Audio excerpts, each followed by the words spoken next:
Let me translate them together for you. فَإِذَا نُقِرَ فِي النَّاقُورِ, when the horn is going to be blown into. The horn of a bull is also called naqar or minqar, and it is, it's like a kind of a curve-shaped horn, and it's used when you blow into it. It's announcement of war, right? Or it's an announcement of the beginning of a fight or the enemy coming. It's basically like, we have alarm systems or horns and things like that. Like where I live in Texas, we get a lot of tornadoes. So whenever there's a tornado coming, the sirens go off. This is the siren for war. This is the siren for the emergency. That's nuqira fil naqur. So it's similar to sur, but naqr in Arabic actually means to dig a hole, to pour a hole in something. The minqar, even the beak of a bird is called a minqar or manqur. Why? Because it keeps pecking and digs a hole, right? Allah is describing when all of the wealth and this world and everything that distracted you in this world is going to cut, Allah is going to cut right through it, right? This horn is going to blow and everything that was wrapping us up in this life is going to be penetrated. And none of these distractions will be there anymore. فَإِذَا نُقِرَ فِي النَّاقُورِ فَذَلِكَ يَوْمَئِذٍ يَوْمٌ عَسِيرٌ. On that day, actually, let me translate. That is going to be a difficult day on that day. Very strange translation. That shall be a difficult day on that day. Okay? What in the world does that mean? Why mention on that day? If you said, فَذَلِكَ يَوْمٌ عَسِيرٌ, ذَلِكَ يَوْمٌ عَسِيرٌ, would have been good enough? That is a difficult day.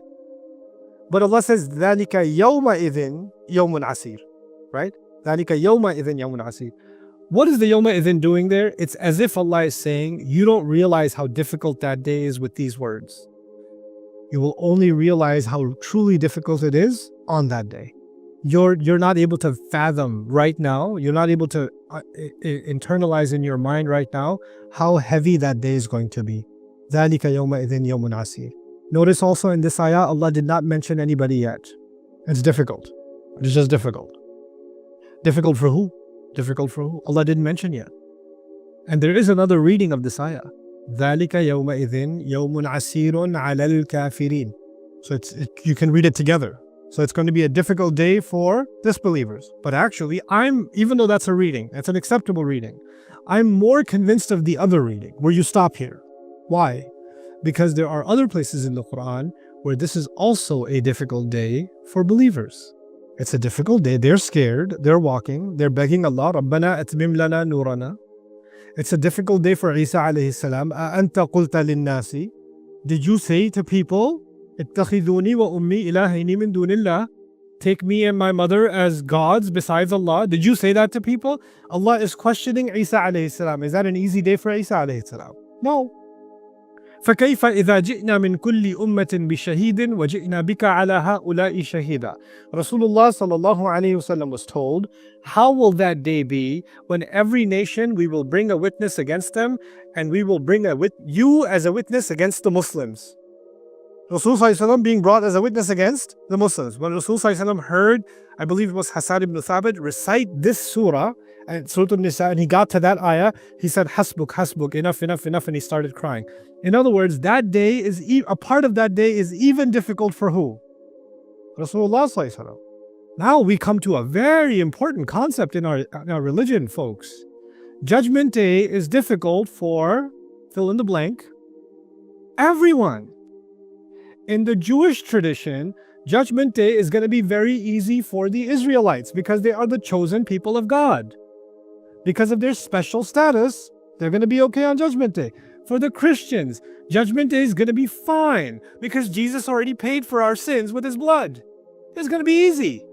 It's going to be bad for everybody else, but we're going to be okay. For the pagans, if there is a Judgment Day, our many gods will take care of it. Everybody's thinking Judgment Day is going to be easy.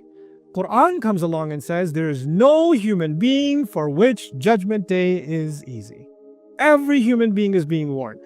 Warning is not just for evil people or good versus good people. Abu Bakr as-Siddiq is feeling warned. Umar bin al-Khattab is feeling warned. Rasul sallallahu alaihi wasallam himself is feeling warned. He has to say, like I was telling you yesterday, ما يفعل ما أدري ما يفعل بي ولا بكم. I don't know how I'm going to be dealt with. I don't even know how you're going to be dealt with. What's going to be done with me? What's going to be done with you? I don't know. You know? Why is this so important in our religion? And why is this a revolution in all religions? We are not a religion that says, if you are Muslim, you are guaranteed heaven. But the Christian says, if you're a Christian, you're guaranteed heaven. If you're a pagan, your God will come and save you. If you're a Jew, you're guaranteed heaven.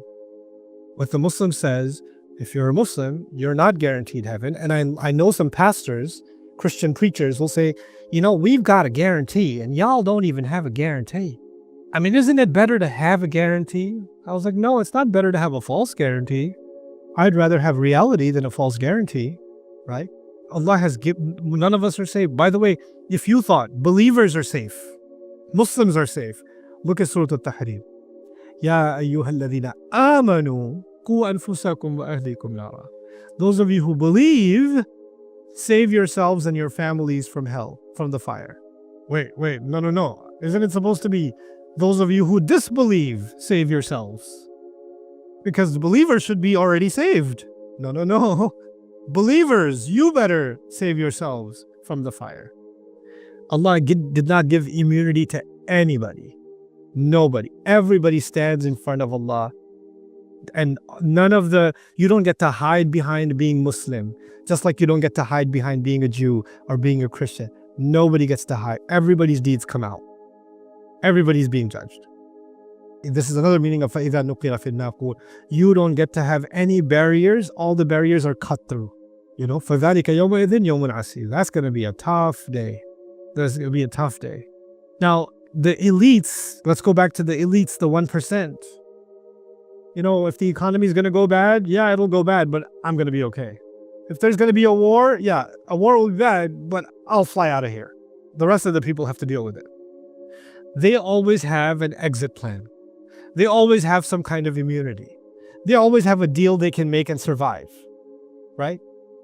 So Allah knows this is their mentality. So even if you say that day is going to be difficult, what's the first thing that comes in the mind of the kuffar, the elite kuffar? Yeah, difficult. I know, difficult, but difficult for who? Everybody else, not for us. Because they're used to seeing difficulty for everyone else and not them. And they're even twisted. Some of them even have a twisted concept. If God is so good to me here that he made me the 1%, then why would he change things in the next life? I mean, same God, right? So he's probably going to hook me up there too. So all this warning is for these people that aren't blessed the way that I'm blessed. Allah says, عَلَى الْكَافِرِينَ غَيْرُ يَسِيرٌ. No, especially for the disbelievers, it won't be easy. Especially for the kafirin, and the kafirin here refers to the elites, as we will see soon in the surah. Especially for them, it's not going to be easy. Now, what's the difference between saying difficult and not easy? Because Allah already said, asir. But now he says, عَلَى الْكَافِرِينَ غَيْرُ يَسِيرٌ. So what's the difference between the day is difficult and the day is not easy? When you say the day is not easy, you're talking to someone who thinks it's going to be easy and they're being corrected. No, it's not. Right? There's actually a correction taking place in the language where Allah is saying, no, there's no way this day is going to be easy for you. عَلَى الْكَافِرِينَ غَيْرُ يَسِيرٌ. This is the opening of the warning. And we saw that warning is two parts. The main takeaway from these three ayat is that the warning is broken up into two parts. One part of the warning is all humanity. And the second part of the warning is especially not easy for the kuffar. عَلَى الْكَافِرِينَ غَيْرُ يَسِيرٌ. And I think because we're going to dive so much into the early Meccan surahs, an observation I think you're going to need to carry with you as you read any surah even after this, any early Meccan surah you read on your own even, keep this in mind.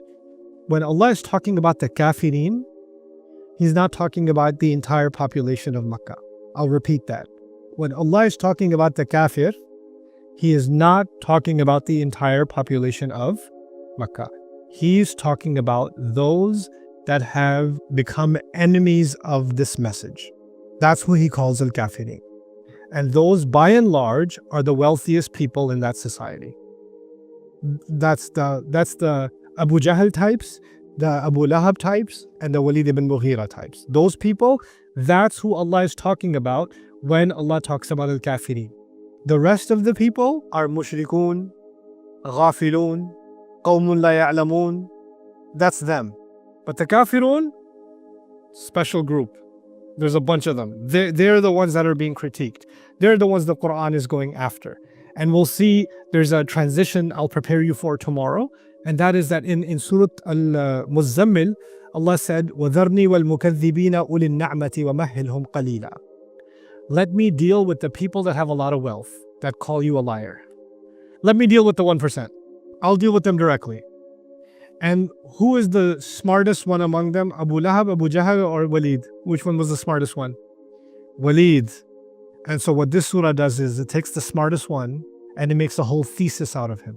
Tomorrow, all night, the session we're going to have tomorrow is just Walid. It's just Walid. ذرني ومن خلقت وحيدا وجعلت له مالا ممدودا وبنين شهودا ومهدت له تمهيدا ثم يطمع أن أزيد كلا إنه لآياتنا عنيدا سأرهقه صعودا إنه فكر وقدر فقتل كيف قدر ثم قتل كيف قدر ثم نظر ثم عبس وبصر ثم أدبر واستكبر فقال إن هذا إلا سحر يؤثر إن هذا إلا قول البشر سأصليه سقر. 16 ayat on Walid. On Walid. This is the Quran's way of saying